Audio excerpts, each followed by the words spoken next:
പമ്പയിൽ ആഗോള സംഗമം സംഘടിപ്പിക്കപ്പെടുമ്പോൾ അത് ശബരിമലയുടെ മാത്രം വികസനമല്ല, അതിനപ്പുറത്തേക്ക് മലയോര മേഖലയുടെ കൂടി വികസനമെന്നാണ് ശബരി റെയിൽ ആക്ഷൻ കൗൺസിൽ പറയുന്നത്. അതിന്റെ പ്രസിഡന്റ് അശ്വന്ത് ഭാസ്കർ 24-നോടൊപ്പം ചേരുന്നുണ്ട്. നമ്മളിതിനെ കേവലം ഒരു അയ്യപ്പ ഭക്തരുടെ സംഗമമായിട്ടല്ല കാണുന്നത്, മൊത്തത്തിലുള്ള മലയോര മേഖലയുടെ ഒരു വികസന കുതിച്ചുചാട്ടം കൂടിയായിട്ടാണ് കാണുന്നത് അല്ലേ? തീർച്ചയായിട്ടും ഞങ്ങളെ സംബന്ധിച്ച് ശബരിമലയുടെ വികസനം എന്ന് പറയുന്നത് മലയോരത്തിൻ്റെ വികസനമാണ്. കാരണം ടൂറിസം, വാണിജ്യം, പിൽഗ്രീം ഒക്കെ ആയിട്ട് ബന്ധപ്പെട്ട് അനന്ത സാധ്യതകളാണ്. അത് ഏത് ഗവൺമെൻറ് ശബരിമലയ്ക്ക് വേണ്ടി എന്ത് ചെയ്താലും മലയോരത്തിൻ്റെ വികസനമാണ്. അപ്പോൾ ശബരിമലയുടെ വികസനം എന്ന് പറഞ്ഞാൽ അടിസ്ഥാനപരമായി വേണ്ടത് അവിടെ യാത്രാക്ലേശം പരിഹരിക്കുക എന്നുള്ളതാണ്.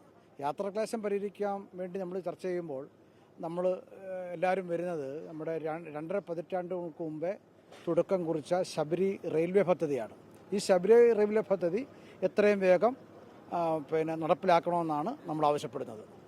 നാളെ ഇതുമായിട്ട് ബന്ധപ്പെട്ട് വികസന ചർച്ചകളൊക്കെ നടക്കുമ്പോൾ ഈ വിഷയം ഉന്നയിക്കുമോ? തീർച്ചയായിട്ടും ഞങ്ങൾക്ക് ക്ഷണമുണ്ട്. ഞങ്ങൾ ആ വിഷയം ഗവൺമെന്റിന്റെ ശ്രദ്ധയെ പതിപ്പിക്കാൻ വേണ്ടി ഇരിക്കുകയാണ്.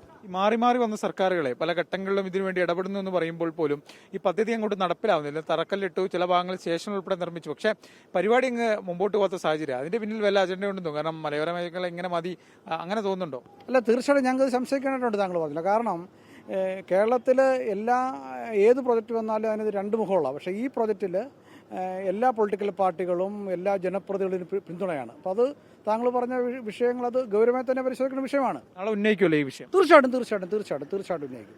എന്തായാലും ശബരിമലയുടെ വികസനം എന്ന് പറയുന്നത്, മലയോര മേഖലയുടെ വികസനം എന്ന് പറയുന്നത് നാളെ എന്തായാലും ഈ ശബരി റെയിലുമായി ബന്ധപ്പെട്ട വിഷയം ഈ അയ്യപ്പ സംഘവുമായി ബന്ധപ്പെട്ട ചർച്ചയിൽ ഉന്നയിക്കുമെന്നാണ് അശ്വന്ത് ഭാസ്കർ പറയുന്നത്. ക്യാമറാമാൻ അഭിലാഷ് തൊഴുവങ്കോടിനൊപ്പം AV ജയശങ്കർ, 24 പത്തനംതിട്ട.